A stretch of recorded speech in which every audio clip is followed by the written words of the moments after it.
Hey, Pat Wells here. You know what that means? It's Tuesday, Taco Tuesday. Take action, crush obstacles. Glad you're back for the next episode in the Warrior Servant Leader podcast. Uh, Thank you for being here. And I titled this one Suck It Up, Buttercup. Ask, and then I went dot, dot, dot. I didn't finish the sentence. Ask what? You were probably thinking. I'm hoping that's kind of why you're even here a little bit. You want to learn more about what this suck it up buttercup thing is I'm talking about. Well, here's the rest of that sentence. Ask and give forgiveness. Suck it up, buttercup. Ask and give forgiveness. It's a really hard lesson that I had to learn over the last 60 plus years of my life. And I want to jump into it a little bit. Before I do, hey, I want to give a shout out to our supporters at Law Enforcement Today, Police Tribune, Blue Lives Matter, and their owner, Kyle Reyes, who has been a great supporter of me over the years. Law Enforcement Today was the first company, online publication that brought me into the publishing world for law enforcement on current topics. And they published a lot of my opinion pieces over quite a few years. So thanks to the folks there. If you're not following them, you should. They between the three of them, they have several million followers, great content, great supporters of first responders and topics and issues that are facing law enforcement and firefighters across the country. So thanks to everybody there. So let's jump into this suck it up, buttercup. And we've all heard it. It usually means quit your whining. That's not what I'm talking about. Not when it comes to asking for forgiveness and giving forgiveness. Whether it's in your personal life or your professional life, you're always going to face times and challenges that require asking for forgiveness or giving forgiveness. And for a lot of us, particularly in law enforcement and some other arenas, if you're coming out of the military background and other fast moving, changing environments on a daily basis, you are used to this suck it up, buttercup mentality. We were all trained to ask, tell, make. As cops, we were taught ask somebody to comply to whatever your instructions are. If they don't, tell them to comply. And if they still don't, make them comply. And in fast moving, evolving situations on the street, doing our duty, things move rapidly. And so that ask, tell, make can happen quickly. You've all been there. You have somebody that's resisting arrest, and you're trying to get them cuffed. You're yelling at them, stop resisting, and then you give them the 5-second ride. Been there. Happens all the time. Ask, tell, make. It's a part of the job. It's part of our authority. Sometimes we don't give people the opportunity to comply, the time to do it, because it is happening so fast. This isn't about tactics. Here's what happens when professionally we develop the mindset that I'm the police and you're not. I'm going to ask you, I'm going to tell you, and I'm going to make you. And then we bring that same attitude home. And you start asking, telling, and making rapidly. your kids, your spouse, your friends, your siblings to do things, and that there are going to be immediate consequences for not doing it, just like you experience at work. That's a problem. And that's what I want to touch on. And it may not just be the ask, tell, make, it's where your priorities are at that comes into the arena of asking for and giving forgiveness. So I was a detective in narcotics for 1 year and then ended up uh, back on the road and then came back to narcotics several years later as the commander of the unit. And I had a pretty good book of informants that I had developed in my years on patrol, 13 years on midnights.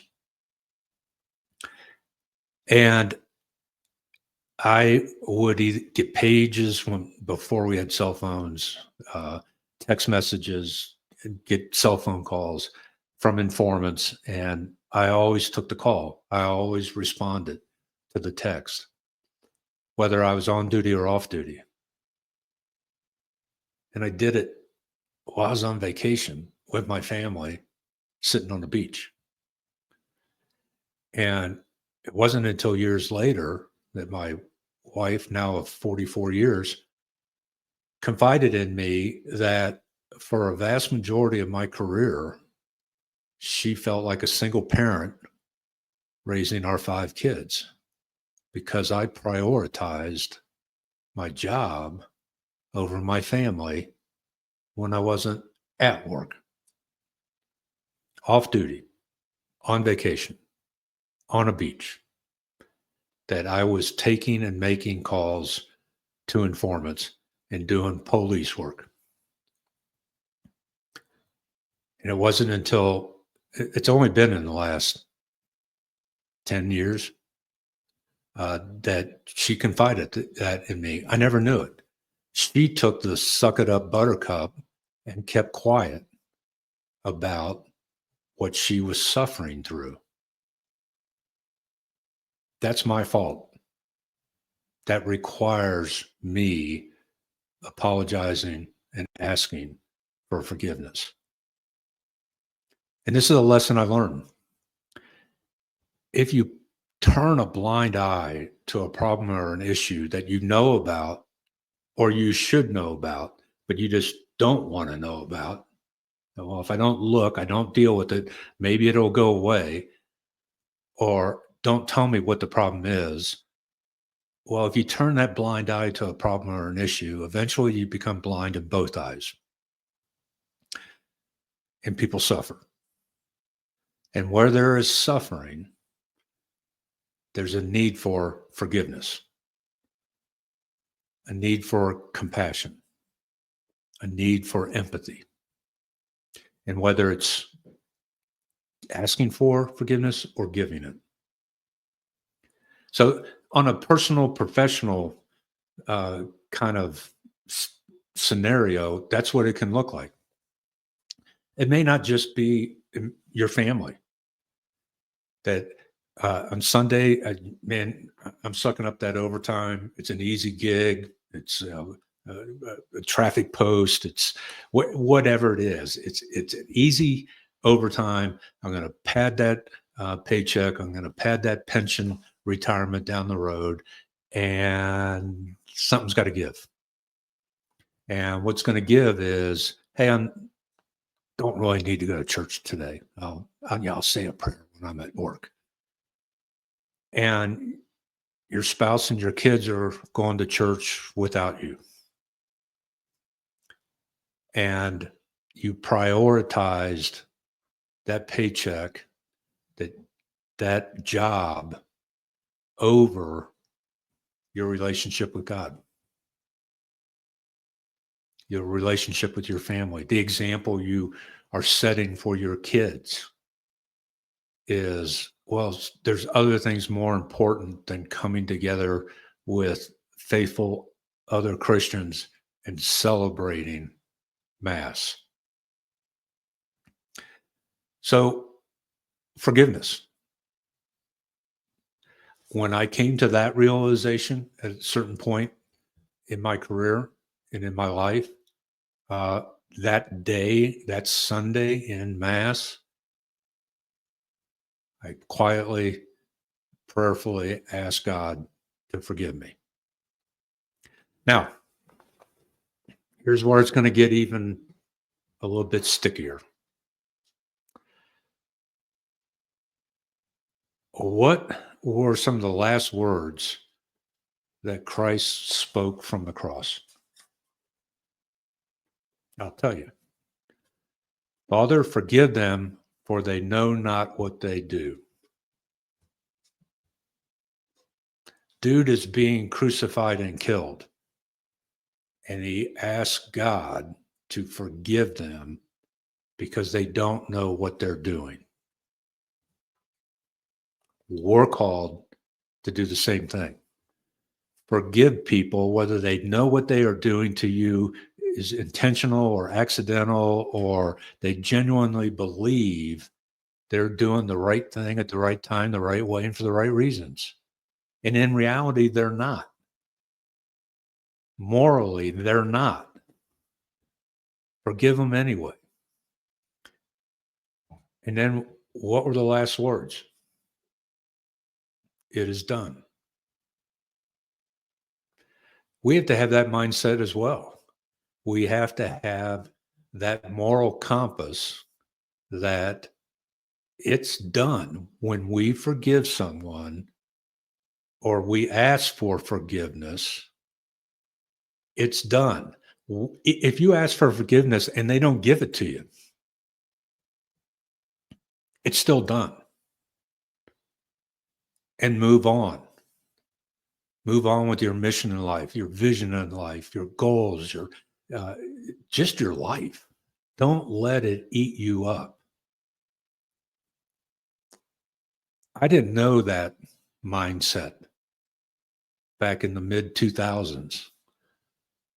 I had a boss come after me, and the long and short of it is I was wrongfully administratively charged with some violations of rules of conduct. And this was the offer I got for my punishment. An attorney representing the city called our union attorney and said, Lieutenant Welsh can take a 30-day suspension, forfeit his right to appeal it, or he's going to be fired. And that was communicated to me by my attorney. And I said, well, let me call you back. Called my wife, told her what was going, that outcome and what the option was. And she says, what do you want to do? I said, I want him to fire me. She goes, then tell him. We'll manage. We'll get by. So I called our lawyer back, told her, she goes, are you sure? I go, yeah, my wife said it's okay. So she called the other attorney and says, Lieutenant Welsh says fire him. And the lawyer's like, let me get back to you. So he called back a little while later and says, hey, the city wants to think about this for 2 weeks. So 2 weeks later, they call, say, take a 30-day suspension, forfeit your right to appeal it, or you're going to be demoted. I told the lawyer, I don't even have to call my wife. And I actually said this because I'm mad. I'm upset. I've been stressed. This has been going on for months. And I said, tell him to kiss my ass. You're not my daddy sending me out to the tree to pick a switch to whip me with. Do what you got to do, and I'll do what I got to do. So they gave me a 10-day suspension. I appealed it. Over a period of 3 months, we had some hearings, and the arbitrator wrote a very scathing arbitration decision against the city. Used the words arbitrary, capricious, egregious, ordered the city to reinstate me, my suspension time, pay me my back pay, which is all I wanted. And then the arbitrator went 2 steps further, ordered the city to destroy any evidence documentation accumulated during the investigation because it was so arbitrary and capricious. And they weren't even allowed to voluntarily acknowledge there ever was an investigation.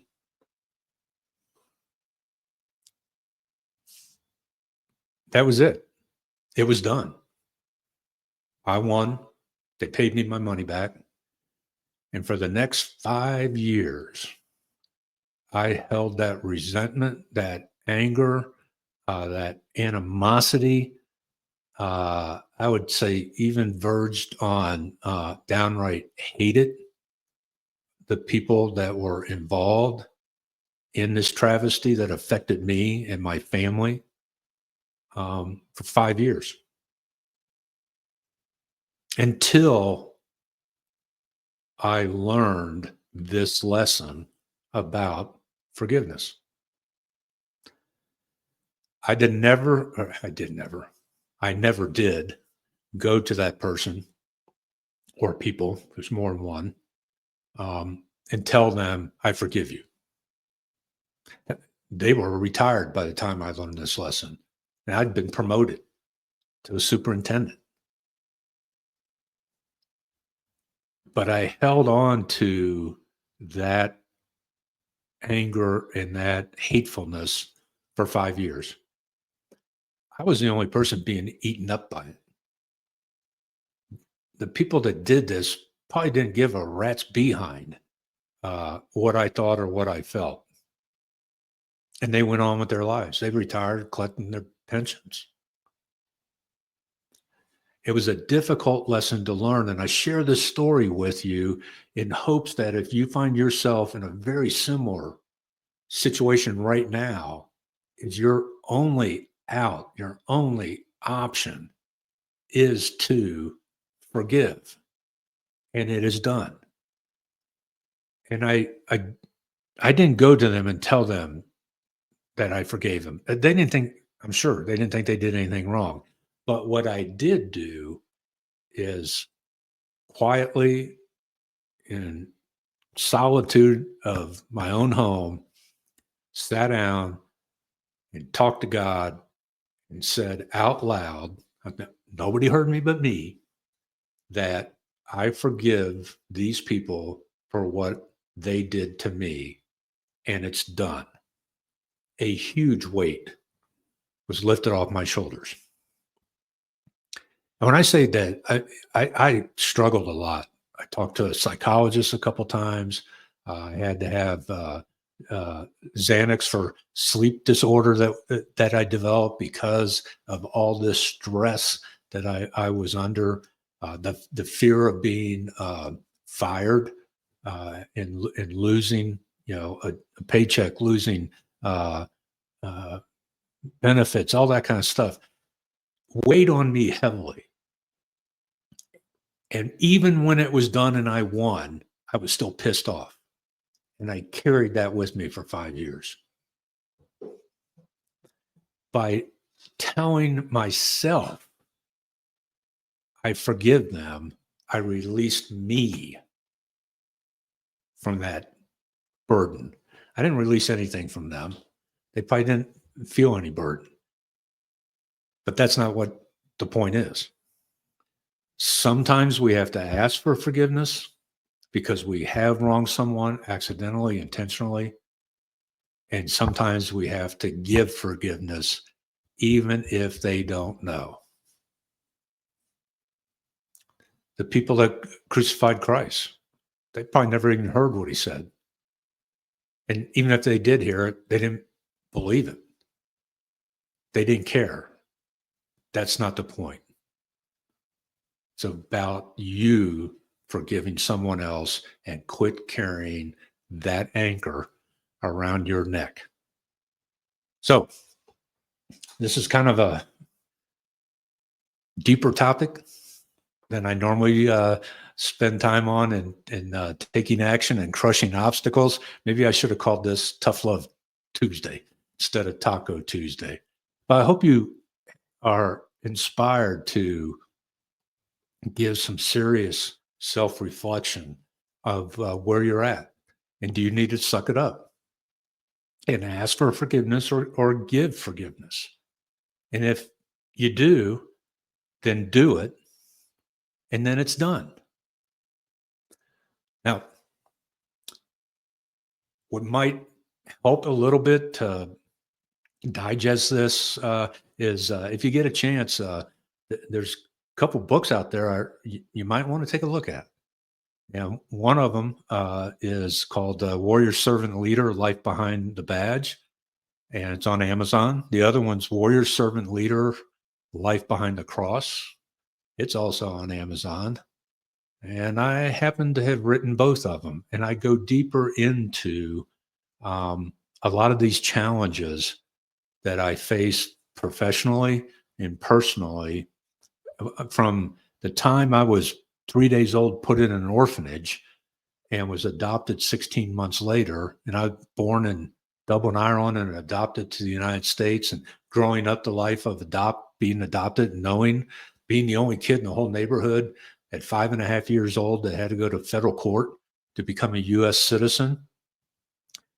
As kids, that's a lot of stuff going on in your life, and it does impact you, and it does create challenges. All the way up to when our youngest son died serving overseas in the U.S. military in 2015, and the grief process, all sorts of stuff. That's in the Life Behind the Cross book. I'd love for you to read it, find encouragement, find insight, and then reach out to me. Shoot me an email, pjwelshllc.com, or subscribe to the podcast. Jump on our website, the Warrior Servant Leader podcast.com, and let's have a conversation. And I'd love to hear from you. Share the podcast with your friends and family. And if you're struggling, if you're not struggling, call and talk to somebody that you can trust and you can confide in and is well grounded in giving you good advice. Don't do the Irish way. I think it's genetic, at least in me. The Irish way is to ignore a problem long enough, and it'll either be replaced by a different problem, or it might just go away due to lack of interest. That's not the way to handle problems. So if I can help you, hit me up. If somebody that you know can help you, hit them up and get it done. So love you all. Thank you for being here. See you next Tuesday on the Warrior Servant Leader podcast. Take actions and crush obstacles. Love you all. Bye.